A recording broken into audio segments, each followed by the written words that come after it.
Salam sepak bola, salam sehat, salam sejahtera, dan juga salam hormat saya kepada teman-teman netizen atau warganet yang merupakan pecinta, penggemar, dan juga penggila olahraga sepak bola, khususnya sepak bola Indonesia.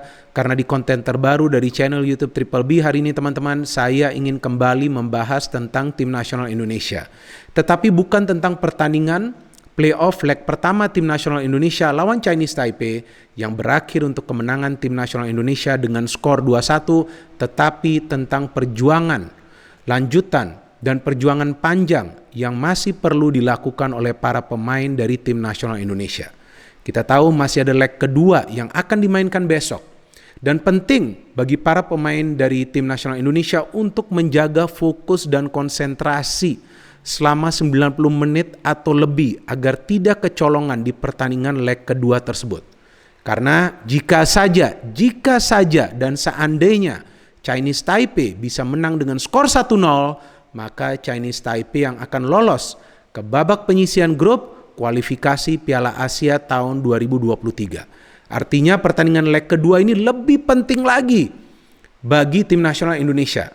Saya ada membuat konten preview tentang pertandingan playoff leg pertama tersebut. Dan saya jelaskan bahwa ekspektasi saya adalah agar tim nasional bisa menang dengan skor yang besar. Ya, at least dengan selisih 3 gol. Agar di leg kedua tentu para pemain lebih tenang lagi. Ya, karena dengan menang dengan skor yang besar tentu akan sulit bagi para pemain Chinese Taipei untuk mengejar. Tapi sekarang kan yang dibutuhkan hanya 1 gol. Maka itu saya pikir masih perlu berhati-hati para pemain dari tim nasional dan tentunya pelatih Shin Tae-yong.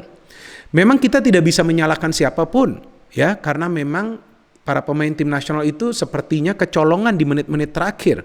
Padahal secara permainan jelas terlihat kita unggul jauh. Cuman juga selain keunggulan secara permainan juga diperlukan ketenangan. Ya, tampaknya di leg pertama tersebut yang menjadi persoalan adalah dari segi ketenangan. Sehingga begitu banyak peluang terbuang. Tetapi saya ingin fokus kepada perjuangan dari para pemain tim nasional. Luar biasa permainan mereka. Asnawi saja sampai berdarah-darah masih tetap melanjutkan pertandingan. Bermain Spartan.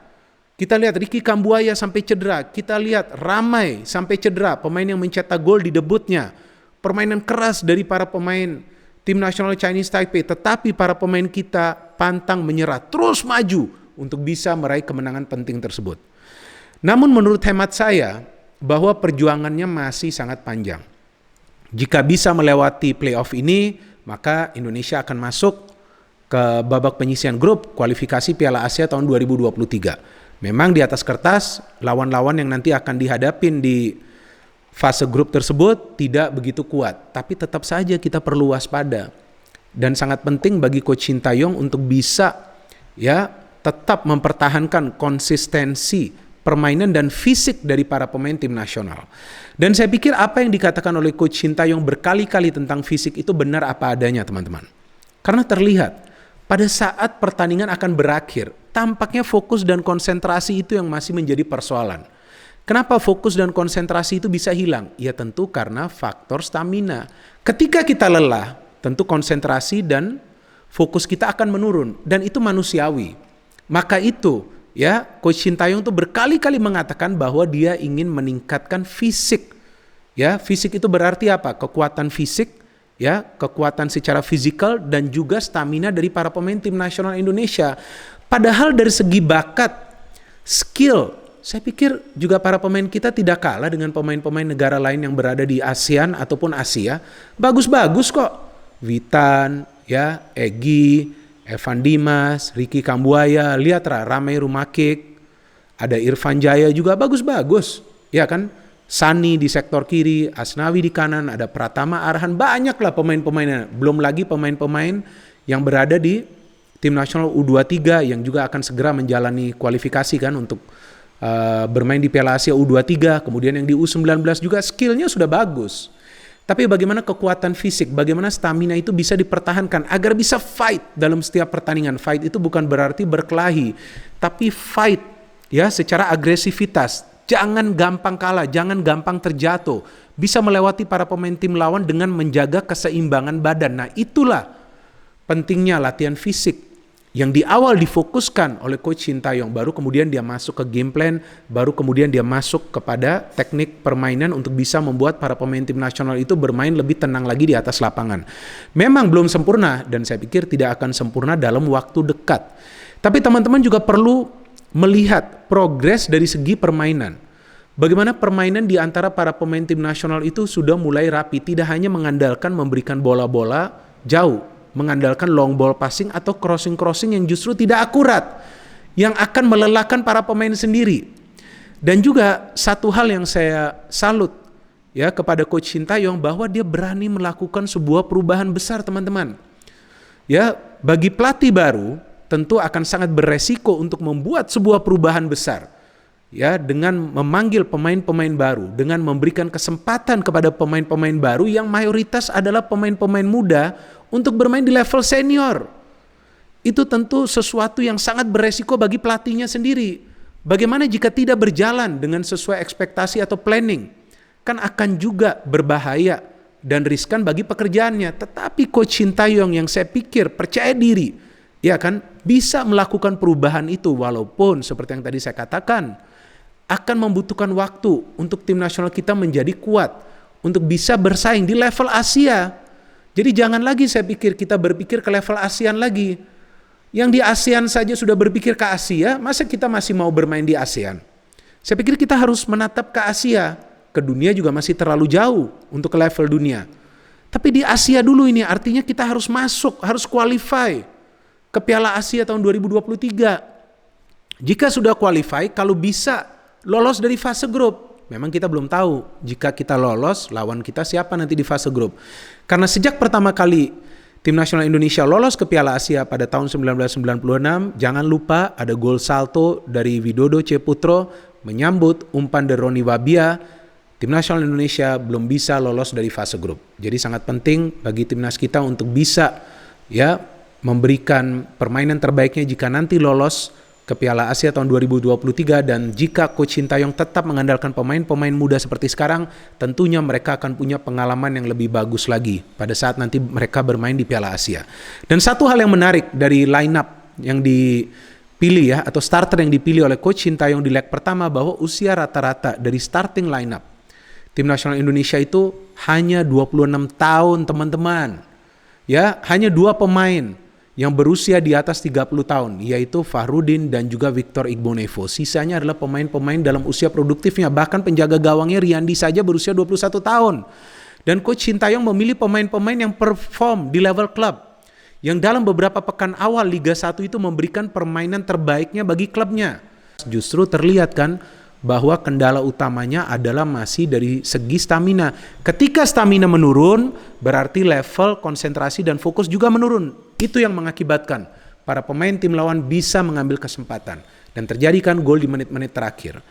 Jadi saya pikir apa yang dilakukan oleh Coach Shin Tae-yong ini berjalan sampai saat ini ke arah yang benar. Cuman memang untuk mencari perfection itu akan butuh waktu. Bukan 1, bukan 2, bukan 3. Bisa 5 atau 7 tahun. Nah sekarang tergantung ke kita semua. Kita mau bersabar atau enggak? Kita mau menunggu enggak proses perubahan ini? Ya kalau kita mau cepat, ya mungkin kita harus makan cabai saja. Kenapa makan cabai? Kan kalau kita makan cabai langsung kerasa pedasnya. Ya seperti itu instan. Tapi tidak ada yang instan untuk sukses. Semuanya perlu perjuangan. Perjuangan dan perubahan, 2P. Ya, perjuangan dan perjuangan dan perjuangan dan perubahan, perubahan dan perubahan, plus proses dan proses. Baru nanti kita masuk ke P yang 4, yaitu progres, progres, dan progres. Itu semua akan butuh waktu lama. Dan juga kita perlu melihat cara Shin Tae-yong itu memberikan instruksi kepada para pemainnya. Dia begitu fokus. Padahal kita tahu lawannya Chinese Taipei itu bukanlah lawan yang kuat. Tapi kan saya juga pernah menjelaskan, ya apalagi di konten preview saya, bahwa jangan menganggap remeh Chinese Taipei ini. Para pemain itu harus cepat mencetak gol. Para pemain tim nasional itu harus fokus pertama untuk mencetak gol. Resikonya besar, yaitu lini pertahanan bisa terekspos, dan itu terjadi. Tapi kan kita tahu penjaga gawang juga cukup bagus, yaitu Muhammad Riyandi kan. Memang tim nasional Indonesia masih harus bermain di leg kedua, teman-teman. Dan kita tahu tidak ada yang pasti dalam pertandingan sepak bola.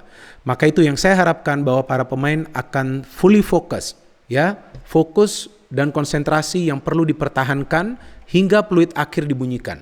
Dan yang saya baca beritanya bahwa Witan Sulaiman kemungkinan akan turun di leg kedua ini. Tentu kita berharap bahwa lini depan bisa menciptakan peluang banyak lagi, dan juga yang perlu dilakukan adalah menyelesaikan peluang-peluang yang mereka ciptakan. Tentu faktor ketenangan itu sangat krusial, dan lebih penting lagi untuk mencetak gol lebih dulu ya, agar menyulitkan para pemain Chinese Taipei, karena tentu jika bisa mencetak gol lagi, di mana kali ini status tim nasional Indonesia sebagai tim away, tentu mereka akan unggul secara agregat ya.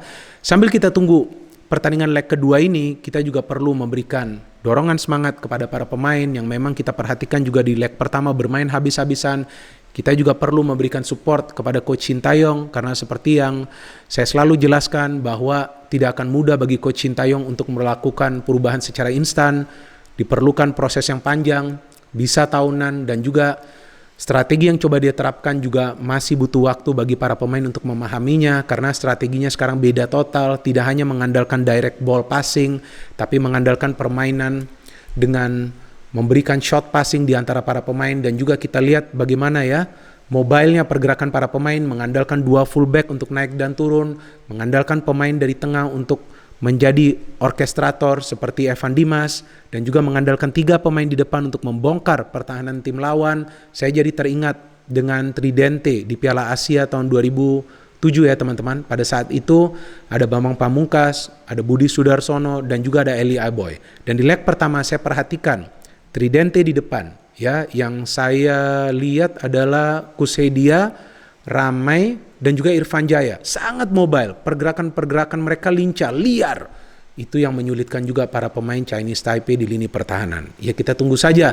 Leg kedua ini tentu kita berharap bahwa tim nasional akan bisa mendapatkan hasil positif, at least lolos dulu nih. Ya, masuk dulu ke babak penyisian grup kualifikasi Piala Asia 2023. Kemudian jika sudah lolos ke Piala Asia, ya kita harapkan bisa lolos dari fase grup, karena sejauh ini tim nasional Indonesia belum bisa lolos dari fase grup Piala Asia. So we wait for the second leg pertandingan playoff antara tim nasional Indonesia versus Chinese Taipei. Setelah pertandingan itu, baru saya akan memberikan match analysis dari kedua leg pertandingan playoff ini. We wish all the best for our national team, dan tetap kita support tim nasional Indonesia. No hate, only football. Salam sepak bola.